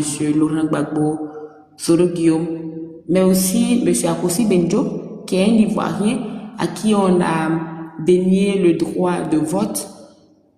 Toutes ces personnes-là, il faut qu'on puisse leur permettre d'être inscrites sur la liste électorale. Et ensuite, s'ils veulent être candidates, il faut qu'elles puissent être candidates au même titre que ceux qui sont là. Parce que comme on le dit, il y a des personnes qui sont là depuis 2010, qui ont fait 10 ans au pouvoir. Le premier mandat, c'était un mandat qui a été fait parce que M. Gbagbo Laurent a permis, en utilisant l'article 48 d'alors. Ensuite, en 2015, on n'a pas eu d'article 48, mais le président Ouattara a été toujours candidat. Il a gagné les élections parce que le président Bédié avait lancé l'appel de Daoukro. En 2020, ça a été un mandat de trop. Donc, il y a eu la désobéissance civile. Il s'est imposé. Mais en 2025, nous, on dit stop au 4e mandat. Maintenant, en disant stop au 4e mandat, on demande surtout la réinscription de toutes les personnes qu'on a citées là sur la liste électorale. Donc, sortons nombreux de partout. Sortons parce qu'on ne sait pas tirer, on sait marcher.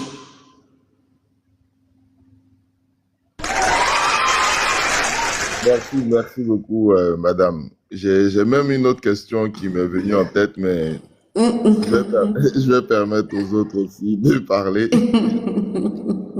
Jeune premier. Je ne sais pas si jeune premier est là. Je suis là. Ah, d'accord, ok. Bon, voilà le docteur Cabran, éminent cadre du PDCI RDA.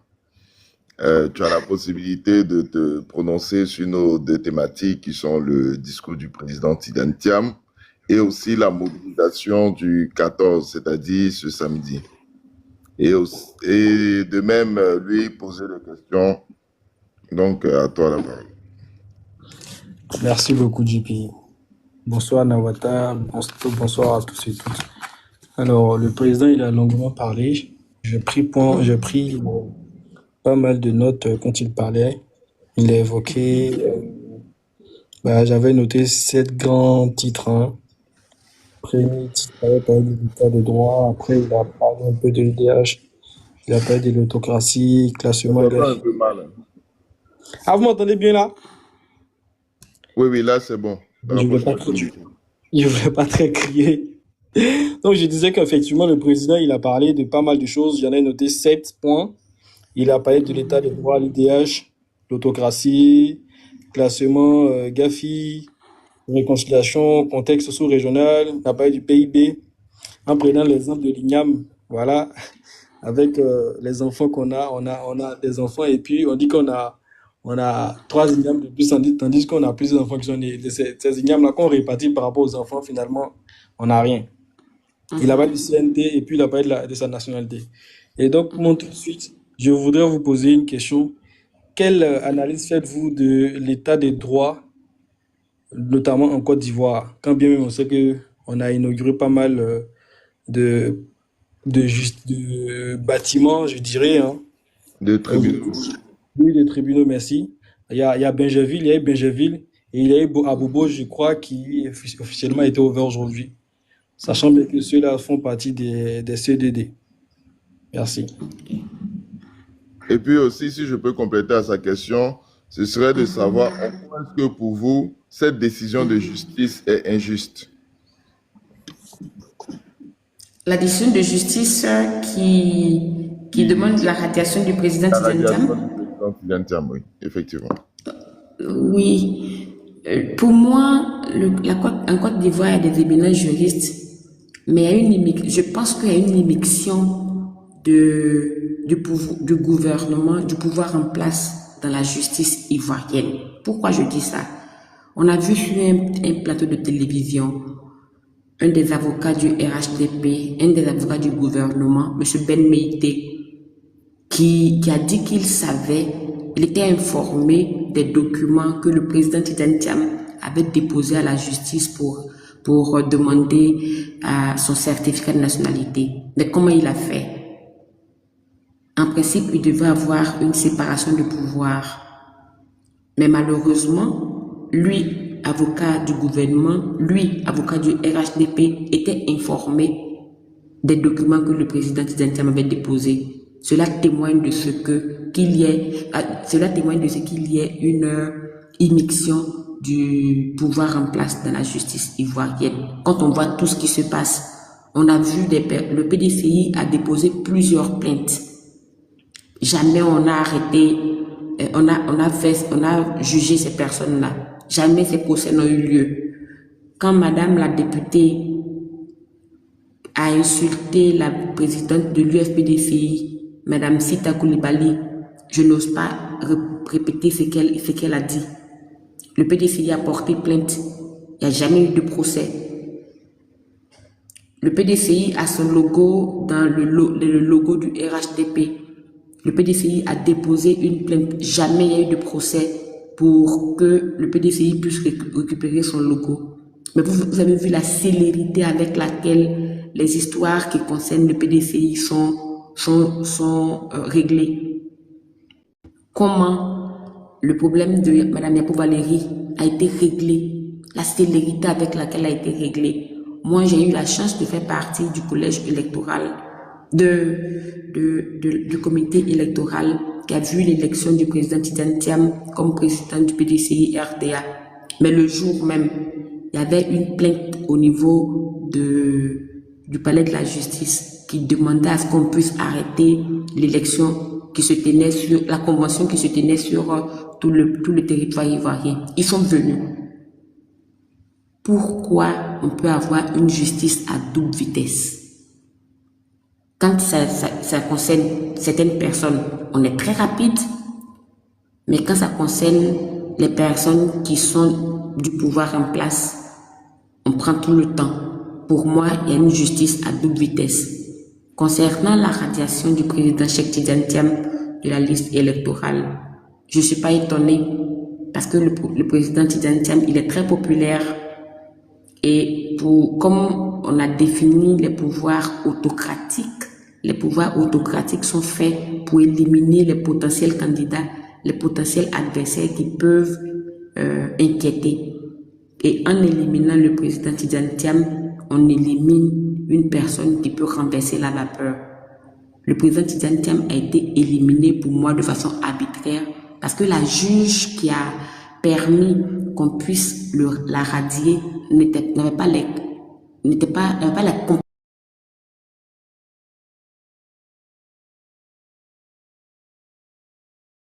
compétence de pouvoir prononcer cette radiation. Maître Dadje l'a dit, la seule personne qui peut demander la radiation d'un quelconque individu, que ce soit le président Tidjane Thiam ou une personne Y, une personne lambda d'une liste électorale, ce n'est que le procureur. Le procureur qui peut demander à ce qu'on fasse des enquêtes sur la nationalité d'un individu.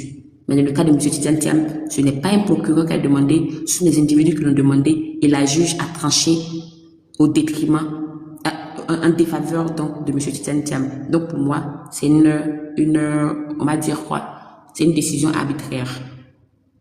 C'est pour ça que le PDCI marche, c'est pour ça que le PDCI, le président Tidjane Thiam a saisi l'ONU. Parce que voyez-vous, la Côte d'Ivoire reconnaît que M. Tidjane Thiam est ivoirien.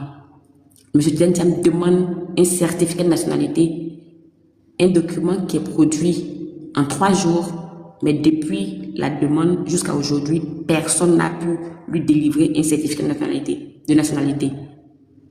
Donc, ça va dans la droite ligne de ce que je venais de dire.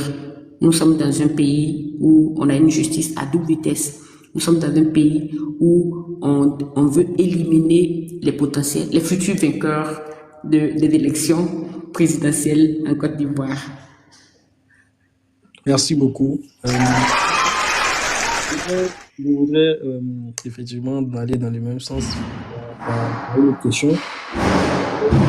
Jugez-vous du communiqué du procureur de la République, parce qu'il y a donc les communicants du RDR, RHDP aujourd'hui, et les ministres qui disent que, notamment le ministre de la Communication, qui a dit que nous allons tout droit vers un état de droit et tout, que tout est en train de se mettre en place.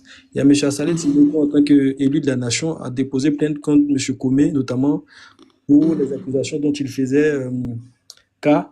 Sachant, et derrière, on a vu un communiqué du procureur qui dit qu'effectivement, il y a beaucoup de plaintes pour le même sujet, donc du coup, la plainte de M. Assalé est irrécevable. Et jusqu'à preuve du contraire, aujourd'hui, on n'a toujours pas eu de suite pour ces plaintes-là. Et pourquoi est-ce que, pour ce cas-là, il n'y a rien qui est fait depuis et l'opinion nationale n'est pas informée des avancées donc, de cette enquête? Merci beaucoup. Oui, c'est de ça que je parlais tout à l'heure. C'est de ça que je parlais tout à l'heure. On a une justice à double vitesse. M. Komé Bakary qui se promène librement en Côte d'Ivoire. M. Komé Bakary a deux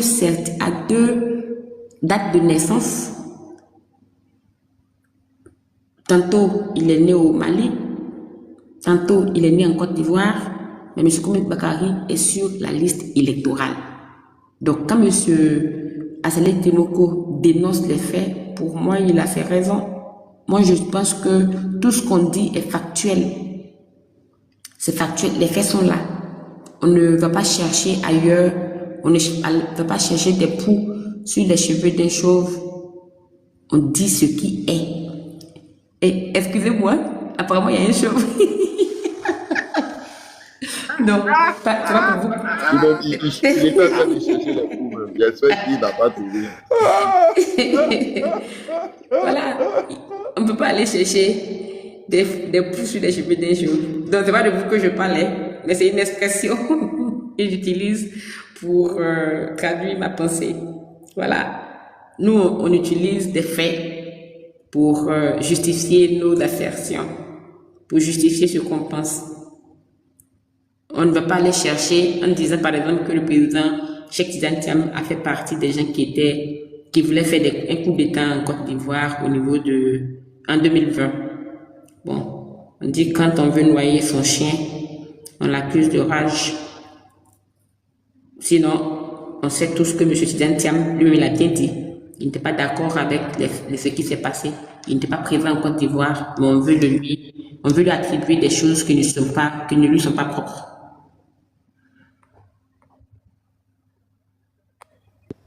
Merci, merci beaucoup, docteur Cabron. En tout cas, ça là, c'est inacceptable et on ne va pas accepter. Alors, Nina Amou. Et puis, excusez-moi, hein, j'ai vu dans un commentaire quelqu'un qui disait que M. Tidiane Thiam a dit qu'il n'était pas informé de l'existence de l'article 48. M. Tidiane Thiam n'a pas dit ça. Il a dit, je traduis sa pensée, ce que moi j'ai compris. M. Tidiane Thiam a dit, il est étonné qu'aujourd'hui on lui applique l'article 48. Lui qui est de mère ivoirienne et de père français d'origine. Alors qu'il y a des personnes qui étaient ivoiriennes, qui ont pris la nationalité britannique, en citant le ministre Abdourahmane Cissé. Le ministre a acquis la nationalité britannique, mais ce ministre-là a été secrétaire général de la présidence de Côte d'Ivoire. On ne lui a jamais appliqué l'article 48. Mais curieusement, lui, M. Tidiane Thiam, on lui applique l'article 48, qui ne lui est même pas applicable. Donc, c'est curieux, c'est ce qu'il voulait faire savoir. Sinon, je sais que notre président est très intelligent. Il est très intelligent et très curieux. Il était informé de cet article-là, mais ça ne s'applique pas à lui, de un. Et puis, il est étonné que ça s'applique à lui maintenant qu'il veut devenir président de la République. Ah, merci beaucoup pour cette précision. Je ne sais pas si Maman Nina Amou est là. Si elle a envie de se prononcer et éventuellement poser une question. Ah, je pense qu'elle n'est pas disponible. Célio, tu veux prendre la parole? Alors, déjà, bonsoir à tout le monde. Docteur Cabran, bienvenue chez toi, parce que ici c'est chez toi. Ça fait plaisir de... En tout cas, ça fait plaisir de vous avoir écouté. Ça fait... je pense que ça a égayé plus d'un. Pour ceux qui ne sont pas au cœur de la chose et qui ne savent pas beaucoup de choses. Donc, actualité brûlante, hein, comme on a pu le constater, quelques individus, en tout cas très méconnaissables, enfin méconnaissables dans le sens que on a pu remarquer que c'est pas des personnes du PDCI, d'accord, qui en face de la maison du parti ont protesté comme quoi on veut Thiam, on veut pas Thiam, bon enfin tout un cafouage, tout était assez confondu.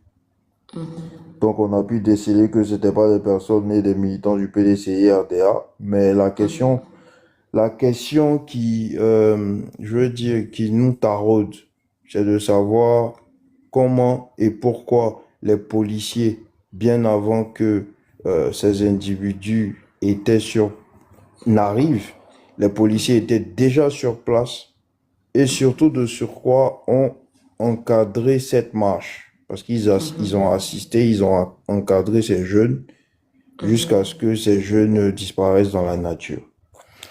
N'est-ce pas là, je dirais, enfin c'est la question que je pose, n'est-ce pas là cette main noire dont on parle tant, surtout en parlant du gouvernement? Oui. Moi, j'ai été aussi curieuse de savoir que la marche du PDCI RDA qui devait se tenir le 11 a été reportée parce que on se disait qu'on était un jour ouvrable et que la police ne pouvait pas encadrer cette marche et que curieusement aujourd'hui les gens se trouvent là avec des policiers, mais on tire les conclusions, on tire toutes les conclusions, on se rend compte que le gouvernement devrait être au courant de ce qui allait se passer aujourd'hui à la maison du parti et donc à dépêcher les forces de l'ordre. Nous, on leur dit merci parce que tant que des jeunes viendront dire plan A, plan B, plan C, le score du PDC, le score du président Tidjane Thiam va évoluer de façon croissante. Vous voyez, les gens qui demandent à ce qu'il y ait un plan B, un plan C ou un plan Z ne connaissent pas les tests du parti. Beaucoup de personnes disent, nous on a écrit les tests du parti, on veut qu'il y ait un plan B. Mais les tests du parti sont clairs. Quand vous prenez les statuts du PDCI RDA, l'article 37 stipule que c'est le président du parti qui convoque la convention pour l'élection du candidat aux élections. C'est le président du parti. Et le président du parti que nous on connaît, à ce jour-là, il s'appelle Cheikh Tidjane Thiam. L'article 39 dit le président du parti inspire et conduit la politique du parti. Donc, le président du parti a été élu le 14 mai 2025 à 99,77%. C'est ce président-là qui va décider s'il doit avoir une convention ou non. C'est ce que les tests de notre parti disent.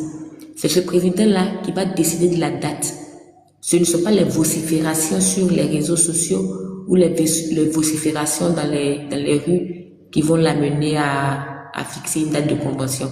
Quand il trouvera que c'est opportun pour son parti, parce que c'est une charge. C'est une charge qu'on lui a donnée de diriger le parti. Donc, il est libre de donner la date à laquelle il va avoir une convention pour élire un nouveau candidat pour les élections de 2025. Ceux qui font ça perdent leur temps. Ceux qui sont derrière, ceux qui font faire des meetings, des rencontres dans des hôtels, au lieu de venir à la maison du parti, perdent leur temps. Le président dirige et gouverne. Il tient la barre, comme on le dit chez les maritimistes. Ils perdent leur temps. Merci beaucoup pour cette précision. Partage ton opinion en commentaire.